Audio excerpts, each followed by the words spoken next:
some point in life, you'll probably be asked to be a cosigner for somebody. You're going to be asked to help a friend do something, get a loan, or help them buy something, and so you got a big decision to make. Sometimes it's an adult child who wants to buy an automobile but can't get a loan, so the bank says you're going to have a cosigner. And of course, it's your adult child, so they come to you, want you to help them out. More so with younger people, it's friends that need a cell phone, something of that nature. Hey, we need to keep in touch. You help me get a cell phone, and you sign for it and you buy it, and I'll pay it for it, and I'll buy the month or whatever. And lots of times things like that don't work out. And Karen was talking about watching Judge Judy today, and there were several cases on just about things like that, where girls would get apartments for guys and things of that nature. And it's amazing how those things would work out. All too often, people get caught up in a trap of compassion. We want to do the right thing, right? We want to be helpful. We don't want to be known as skinflints. We don't want to be misers or anything. Misers, is that the proper word? Yeah. It'll work. It'll work. But we just don't want to be noted for that, so we do things sometimes that we probably know that we shouldn't, and other people know that too. And I think I've mentioned it before, banks will send out credit card applications in packets to colleges, so that when young people go to college, they'll get these credit card applications, they fill them out, they'll get the credit card, because they know that they have, and the proper term is it, an emotional cosigner. Even though mom or dad does not go ahead and put their signature on the dotted line for it, they know that if something happens, that person puts a big amount of money on a credit card, mom or dad doesn't want the student to be ruined. Their credit report, credit standing, score, and all that to be ruined. Don't want them to get a bad reputation and all, so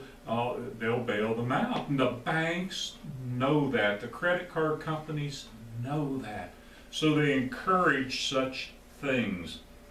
So if we wanted to know some advice, get some advice about whether to be a cosigner or not, we'd probably want to get the advice of a wise man, wouldn't we? So why not go find out from the wisest man who ever lived? Hey, a man by the name of Solomon. And believe it or not, he does have some advice for us on this subject. Solomon says, "It is never the wise thing to cosign a loan or to pledge yourself on the behalf of another, no matter who it is or what it is, whether it's a family member, whether it's a good friend, whether it's your parents." It doesn't matter. Don't do it. Look at this, Proverbs 6:1. "My son, if you have put up security for your neighbor, have given your pledge for a stranger." Now he's already talking about if you've already done it. He says what he's going to tell you is you've already probably made a big mistake. But he's going to tell you about it. And if you go down and you read this information, Solomon cannot think of any case where co-signing a loan or pledging a guarantee for someone is a wise thing. It just isn't. It's never the wise thing, even if it's your own children to do it. And he's going to explain why. Most of the time we get caught up in a momentary rashness. We talked a little bit this morning about rash things, right? You do something in a rash manner. It's usually, we want to do not the meaningful thing, but what's that other word? I forget what it is now. Sincere? No. Expeditious, maybe, would be the proper word. It's something that goes against, oh, hey, I've got a choice to make, and I know this might be the wrong choice to make, but I'm going to go ahead and do it anyway. Okay? And so they're, making rash decisions. I'm going to go ahead and do it, and I think it might be wrong. If you think something might be wrong or think it might end up being a mistake, it's probably going to be.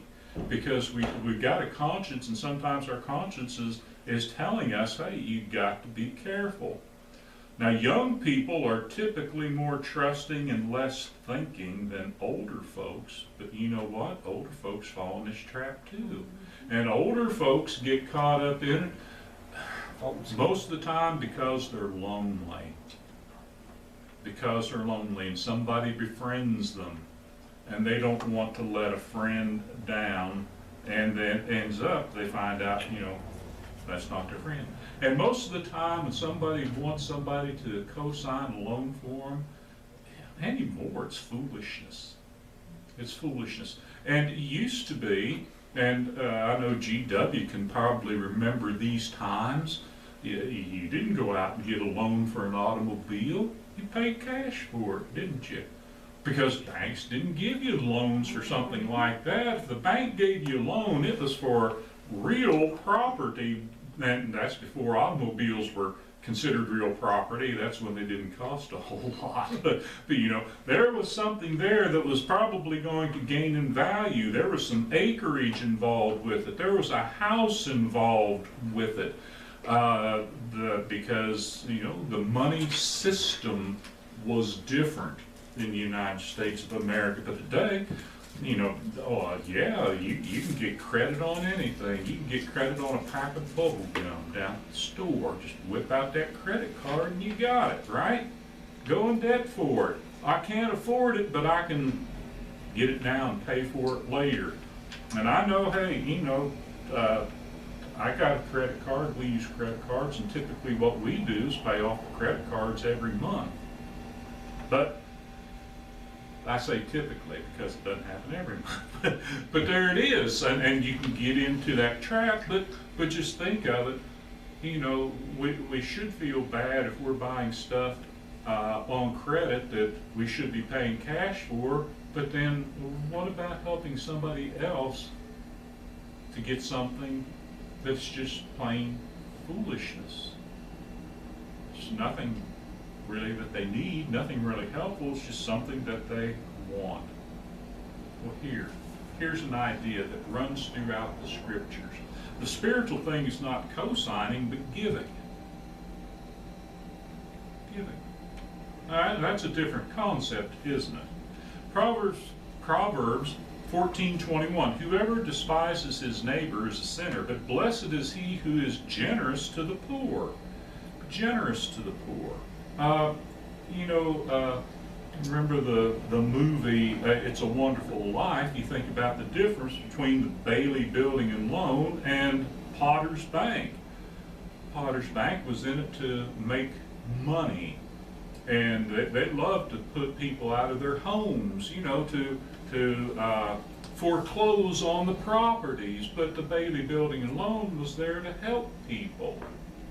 I think that was a big part of the movie and a big part of the character building that was going on the good side of people way back in those days. But, there it wasn't so much giving, but it was helping. It was a helping out. And yes, they loaned, but if you remember the scene when they're having the run on the banks, and they wanted their money, and George says, well, you can't think of it like that. Your money's over in Lance's house, and your money's over in GW's house. You gave them the money to build their house, and they're paying you back. See? And that's a cooperative kind of thing that goes on. But even in that, see, that concept of the giving is there. And that's what Israel was supposed to be doing. For the nation of Israel, they weren't supposed to lend and charge interest for anybody in the nation. They weren't supposed to do that. Proverbs 19:17, whoever is generous to the poor lends to the Lord, and he, the Lord, will repay him for his deed. Karen and I have gotten to the point, and every now and then there'll be people at work who ask us for money, more so her than me, because they know I don't have any. She's got all the money. So they'll ask her, and she'll tell me, I gave somebody $5, or I loaned somebody $20, and don't worry about it. If you never get it back, if you get it back, it's fine, and if you don't, you just can't worry about it. See? If you don't, it's going to be on them. But there, consider you loan it to the Lord, and He's going to repay. So there's a spiritual principle in this. If I have it and my neighbor needs it, then I should give it, not co-sign for it, not demand a loan for it, but willing to give it. Now that's if I have it. See, if I don't have the money, then why would I go in debt to give it to my neighbor? Now you hold that thought for just a moment, okay? Hold on to that thought. Why would I go in debt to give it to my neighbor? We like co-signing because we think we're helping. And at the point of giving it, we don't think it's going to hurt us any, right? It's not going to cost me anything to co-sign this note for my child, my cousin, my neighbor, because they're good for it. They're going to pay it back, right? My best friend at work. Yeah, I can trust everybody, right? And that's what I think at the moment. But many people have been forced to meet an obligation when the other party defaults. And all of a sudden they put themselves into a world of hurt. Proverbs 11:15.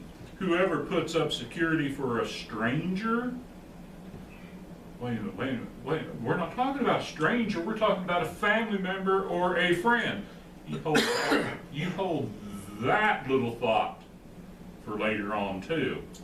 Whoever puts up security for a stranger will surely suffer harm, but he who hates striking hands in pledge is secure.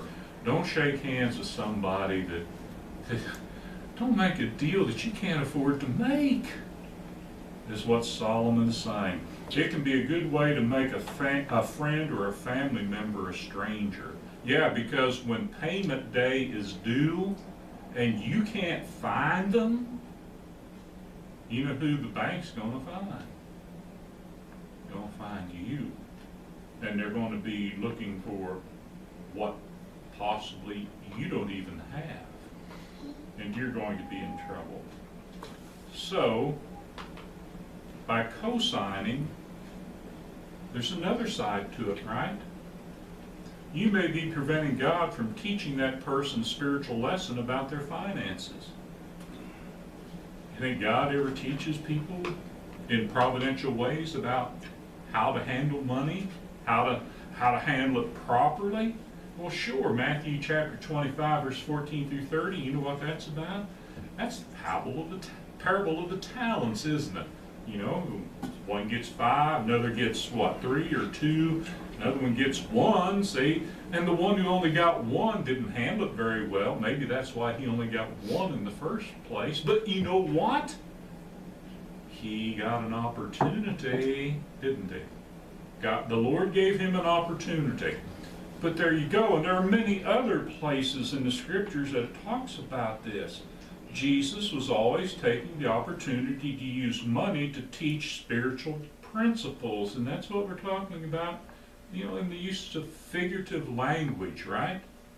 Use the money, use things we know about to teach spiritual lessons, because they do have an interaction. See, what did he tell us? One time he held up a coin and asked the question whether it was right, because he was asked whether it was proper to pay taxes to Caesar. So he holds up the coin and whose superscription is on it? Caesar's. Well, render unto Caesar that which is Caesar's, render unto God that which is God's, right? Very clear. But again, he's talking money-wise. Okay, there are some things we need. We need to pay our taxes, right? And we need to pay our bills.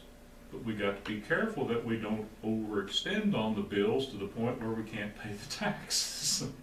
there are a whole host of things coming through. He told a story about a man who built bigger barns, right? Mm-hmm. Because he was blessed. And then he mistook his body for his soul. And then his body was required of him that night.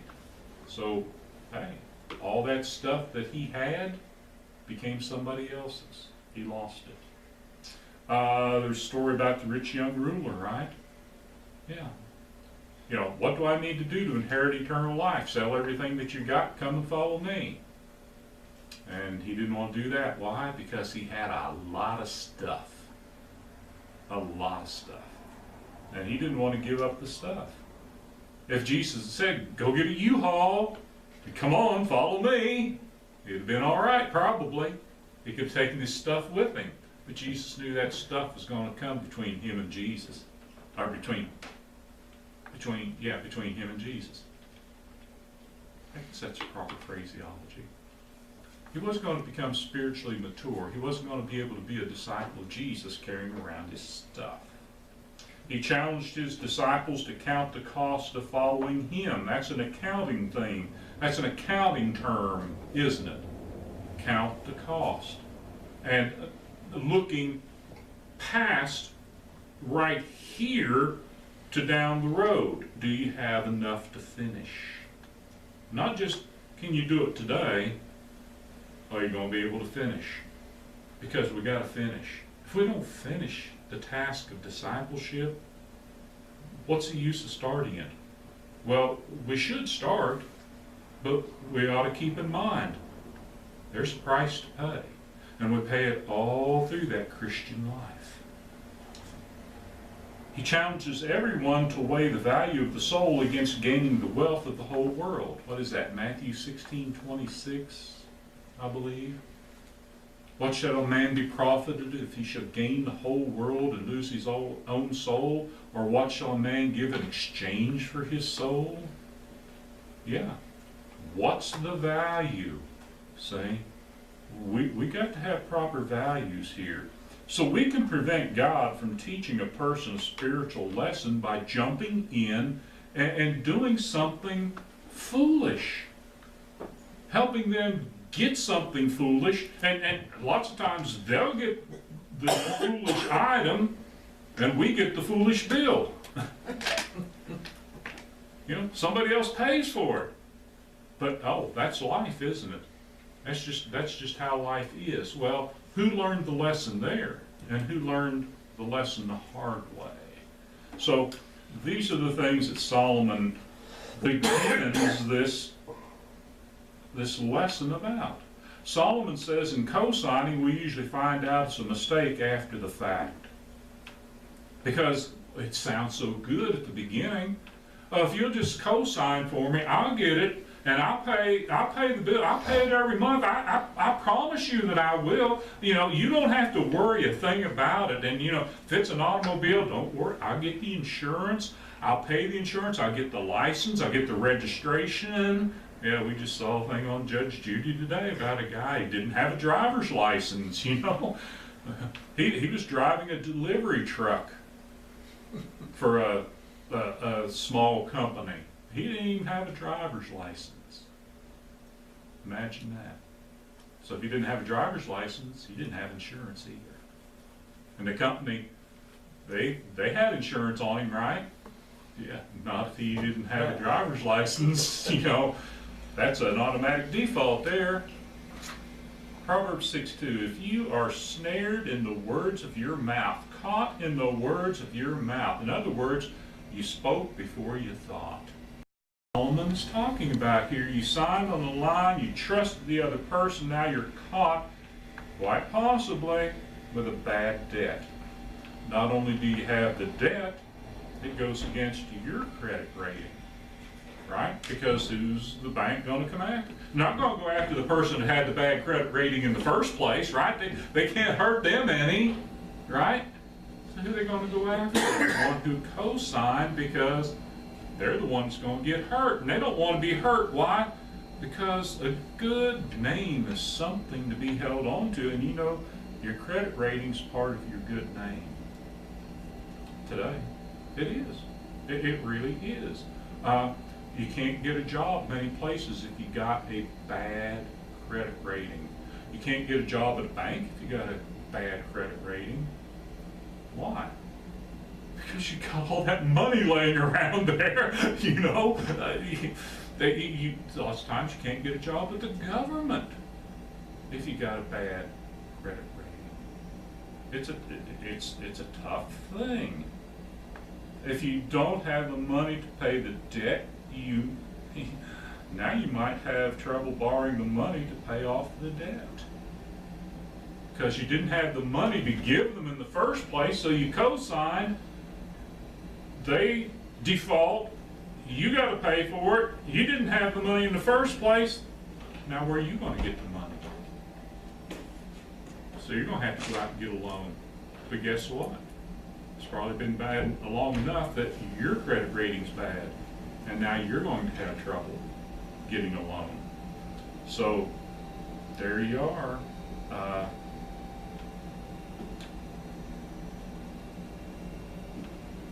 When you co-sign a loan, be aware that you may be putting yourself and your family under added pressure. Well, how could it be added pressure? Proverbs 6:3.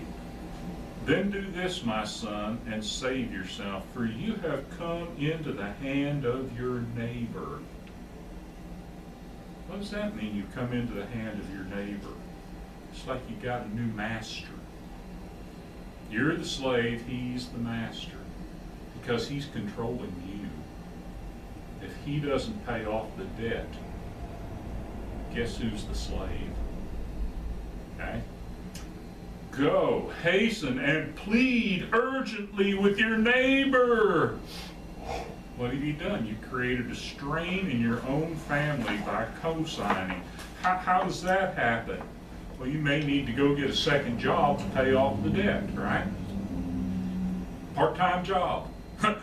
Maybe enough you have to go get a full-time job to pay off this debt. You may have to neglect your own family life.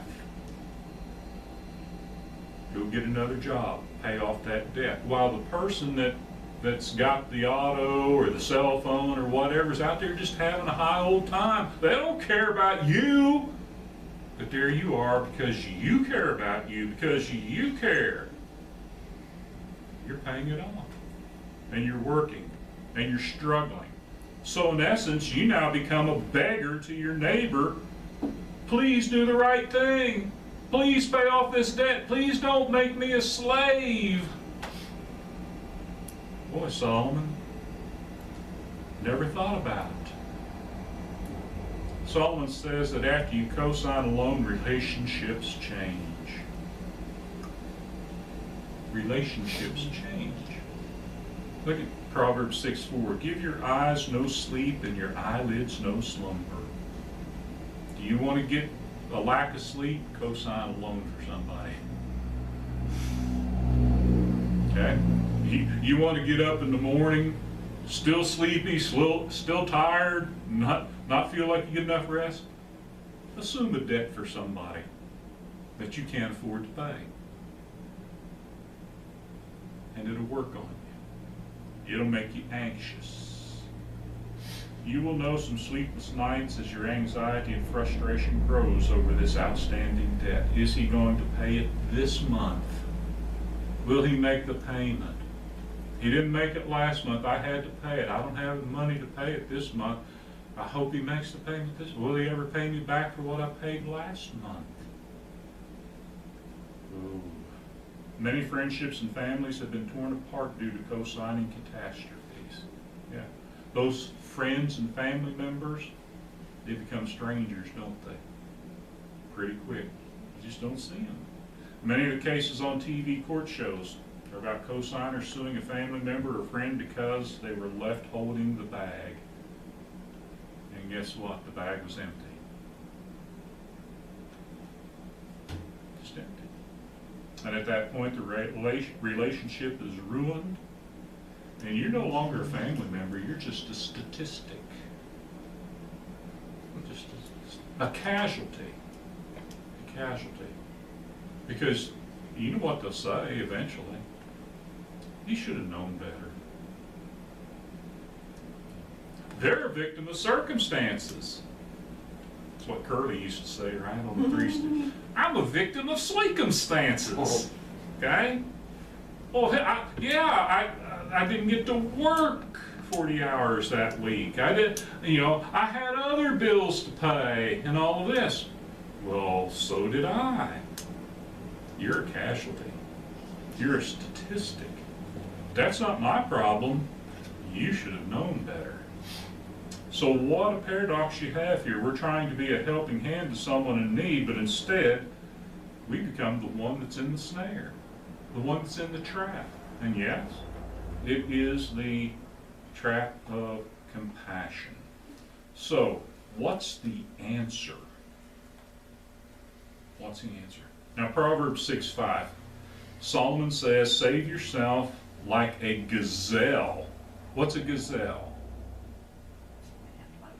That's an antelope, but it's a very fast animal, isn't it? So speed. Save yourself like a gazelle from the hand of the hunter, and like a bird. What does a bird do? It flies from the hand of the fowler. What's he saying? Don't do it. Don't do it. Run, fly away, speed away. Okay? I've got a quotation here from a man by the name of William Arnott. I don't know who he is for all the world. I didn't look it up. I just like what he says here. He says, this passage condemns utterly the rash engagements which, under the pretense of doing a kindness to one, inflicts injustice on 100. Righteousness in all times and all circumstances reclaims against the blind effort which, for the sake of supporting a tottering fabric, incurs the risk of bringing your own house down about your ears and crushing beneath its ruins many innocent victims. And that's exactly what happens, isn't it? We want to do good, but we end up doing harm and ruining relationships. So what is the answer? What is the answer to this? Solomon says, don't be a cosigner. What's the answer? And I think I got it here. I think, okay? The question for the Christian is not whether to cosign or not to cosign. Solomon says, don't cosign.